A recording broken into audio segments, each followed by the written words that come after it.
Have you ever seen those yard diagrams for databases in study guides? They're supposed to make it easier to understand how a database is set up, but honestly, sometimes they just make it feel even more complicated. Here's my ranking of the most confusing symbols from yard diagrams. And in fourth place is the circle, because it seems easy to understand. We can at least think of the letter O, which stands for optional.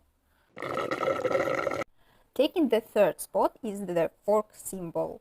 It's supposed to represent narrowing and widening, hitting at multiplicity, but I don't think it's obvious enough. And so let's just imagine the fork has knives on its prongs, slicing the table into several parts. In second place, single line. When I read the description of this symbol, I realize it wouldn't be easy to identify in large diagram. To simplify, a single line means 1.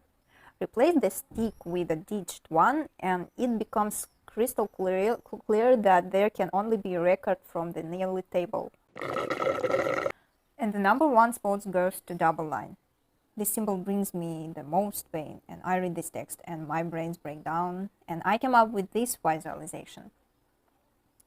Take 2 strips and turn them into a cross that crossed out the table where this symbol is. This means that if there is no booking, the passenger also can't exist.